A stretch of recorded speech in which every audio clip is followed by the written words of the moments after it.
Assalamualaikum warahmatullahi wabarakatuh. Waalaikumsalam warahmatullahi wabarakatuh. Sebelumnya perkenalkan nama saya Afrizal Yuraja. NIM saya 858989419.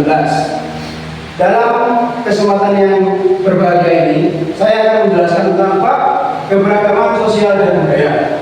Apa yang dimaksud dengan keberagaman? Apa yang dimaksud dengan sosial dan budaya?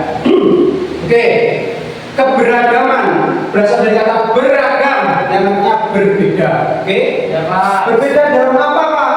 Berbeda dalam semuanya.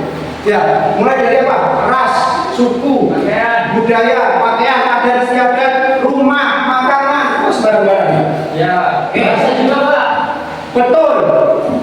Dan keberagaman di Indonesia itu mulai dari hal yang terkecil, hal yang sepele sampai hal yang paling besar.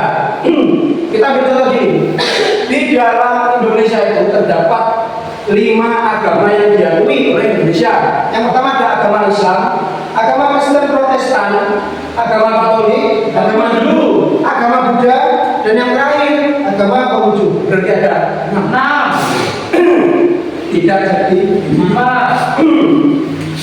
dan agama-agama tersebut mempunyai keunikan kecintaan terhadap Tuhannya secara masing-masing. Ya. Mulai dari tempat ibadahnya berbeda, dari kitab sucinya berbeda, dan hari-hari besarnya berbeda. Ya. Di dalam bab yang saya jelaskan terdapat kata ini Bhinneka Tunggal Ika. Maaf. Bhinneka Tunggal Ika. Ya. Itu tulisan, Pak. Ya, tulisan, Mas. Artinya itu berbeda-beda. Tunggal artinya satu, ika tetap satu. Berarti berbeda-beda tetap satu. Wah. Mohon maaf, suara Bapak saya. Ya. Suara Bapak. Ya. So, ya. Dan yang kita terangkan ini bersatu semuanya. Jadi mulai dari suku ini, suku ini, suku ini, suku ini bersatu membentuk lingkaran yang akhirnya terbentuk keberagaman dan budaya yang beragam. Dan ini kenapa Indonesia itu adalah negara yang beragam. Ada yang tahu?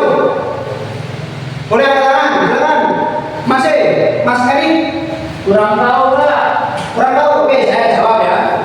Jadi keberagaman di Indonesia itu kenapa kok disebut beragam? Karena ini Indonesia itu terdiri dari berbagai macam pulau-pulau. Ya.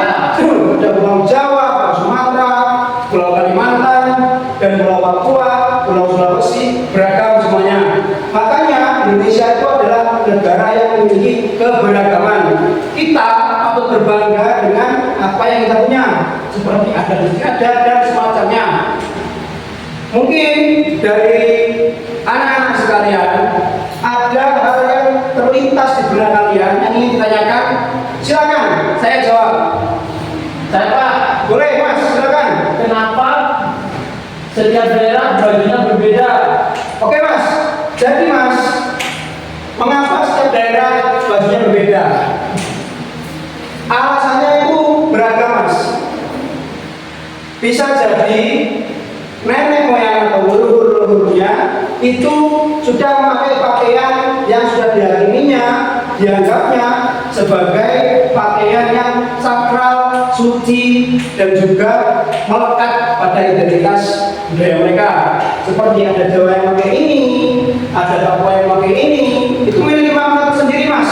Kalau saya terangkan satu-satu di sini, pasti akan panjang, jadinya tidak menuntut. Ya. Oke, masuk. Dan tidak hanya pakaian, Mas, rumah adatnya pun berbeda, Mas. Rumah adatnya juga berbeda.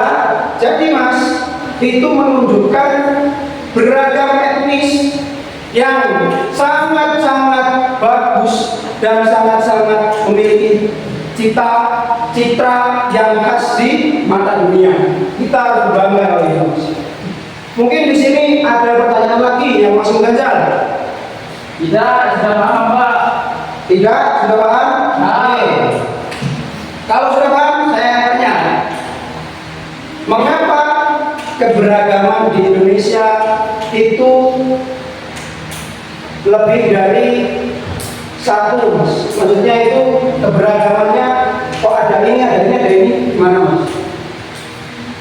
Saya Pak, karena Indonesia itu memiliki banyak pulau dan banyak suku yang dimana hal tersebut bisa menjadikan Indonesia memiliki keberagaman yang berbeda-beda. Betul, Mas. Jadi sampean dari tadi juga memperhatikan apa yang saya terangkan. Ya, Baiknya gimana? Sudah paham belum? Sudah. Oke, baik. Ini kita lihat siklusnya sangat bermacam-macam ya. Gimana, Mas? Ini sudah durasi? Oke, jadi materi yang saya sampaikan sampai di sini dahulu karena durasinya juga sudah lebih. Sekian yang dapat saya sampaikan, kurang lebihnya saya mohon maaf. Wabillahi taufiq wal hidayah. Wassalamualaikum warahmatullahi wabarakatuh.